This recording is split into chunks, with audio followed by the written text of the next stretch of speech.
الصبح بدا من طلعته.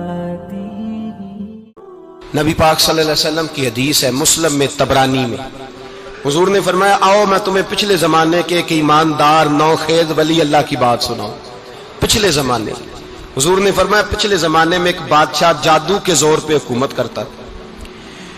جب وہ ایک جادوگر اس نے رکھا ہوا تھا تو جادوگر اس کو جادو بتاتا، وہ جادو کے زور پر حکومت کرتا.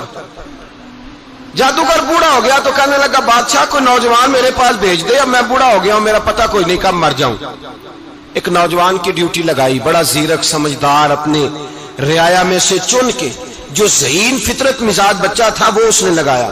اللہ کے محبوب علیہ الصلوۃ والسلام فرماتے ہیں بچہ جادو سیکھنے لگا، وقت گزرنے لگا. بچہ جب جادو سیکھنے جاتا تو رستے میں ایک راہب بھی تھا جو انجیل جانتا تھا، وہ اللہ اللہ سکھاتا، لوگوں کو حضرت عیسیٰ علیہ السلام کی تعلیمات سے آگاہ کرتا. اس نے دیکھا کہ یہاں بھی لوگ اکٹھے ہیں تو وہ بچہ اس راہب کے پاس بھی اٹھنے بیٹھنے لگا. اب جب اس کے ساتھ اس کی گفتگو بڑھنے لگی تو اس کو باتوں میں لذت آنے لگی.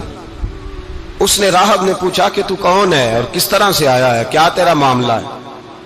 اس نے کہا جی میں جادو سیکھنے جاتا ہوں، آپ کی باتیں مجھے بڑی اچھی لگتی ہیں. اس نے کہا دین سیکھ. جادو سیکھنے والے کافر ہو جاتے ہیں، قرآن و حدیث سیکھنے والوں کو اللہ کامل ایمان عطا فرماتا ہے.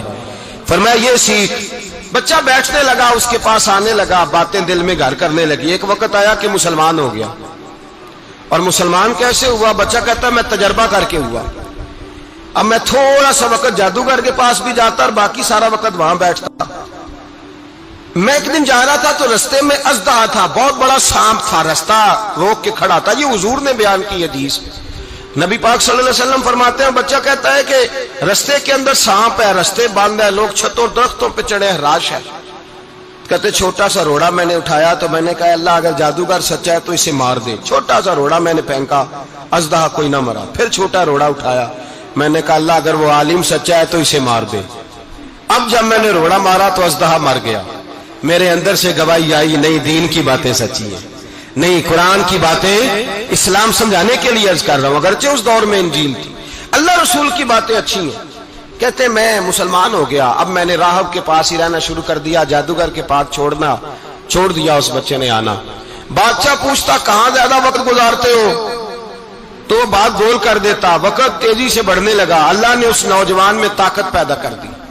اب وہ اس کے اندر نا اللہ نے توانائی روحانیت پیدا کر دی. ابھی جوان ہے، 14-15 سال عمر ہے. اللہ نے اب جو بیمار بھی آتا وہ دعا کرتا تو اللہ صحت عطا کر دیتا.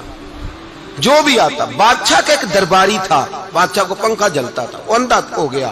کوئی ایسی تکلیف آئی کہ نابینا ہو گیا. بڑے علاج کرائے، شفا نہیں ہوئی. کسی نے اس بچے کا پتہ بتایا کانوں میں.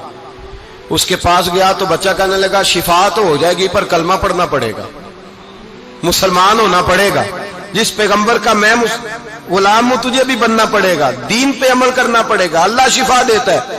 اس نے کہا تو مجھے کلمہ پڑھا، مجھے شفا دے، میں تیار ہوں. اس نے کہا شفا تو اللہ ہی دیتا ہے. اس نے اللہ تبارک و تعالیٰ کا ذکر کر کے دعا مانگی. یہ مسلم شریف میں حدیث ہے، طبرانی میں موجود ہے. اللہ نے اسے شفا دی، اس نے کلمہ پڑھنا شروع کر دیا. یہاں ایک نقطہ لکھا ہے ہمارے علماء نے، کہتے ہیں جب اللہ ولایت عطا کرتا ہے نا تو یہ سفید بالوں والے کا حصہ نہیں ہوتی. اگر جوانی میں کوئی آدمی توبہ کر کے تصوف کے راستے پہ چلتا ہے تو سب سے زیادہ ولایت اللہ اسے عطا فرماتا ہے. سب سے زیادہ ولایت اس کے پاس ہوتی ہے. ابھی اس کے بال کالے ہیں، چڑھتی جوانی ہے، دعا کی تو اللہ نے. اور حدیث پاک میں موجود ہے کوڑے آتے تو شفا یاب ہو جاتے، اندھے آتے تو شفا یاب، برس والے آتے تو اللہ سے دے. جوان ہے. بادشاہ کے پاس وہ واپس گیا، وہ جو آدمی جس کی آنکھیں ٹھیک ہوئی تھی. بادشاہ نے پوچھا کہ کیسے شفا ملی؟ تو کہنے لگا میرے رب نے شفا دی ہے. بادشاہ سجدے کراتا تھا، اپنے آپ کو منواتا تھا معاذ اللہ. کہنے لگا میرے علاوہ کون رب ہے؟ اس نے کہا وہی رب ہے جس نے تجھے پیدا کیا ہے، اور وہی رب ہے جس نے مجھے اندھے کو آنکھیں دی ہیں، وہی ہے میرا مالک. کہا اچھا تو مجھے نہیں مانتا؟ کہا نہیں میں اپنے رب کو مانتا ہوں. بادشاہ نے اسے سزا دی، ستایا. اس نے بچے کا پتہ بتایا، پر بچے کو بلا کے ستایا تو اس راہب کا پتہ بتایا. راہب بھی قتل ہو گیا، نابینا بھی قتل ہو گیا.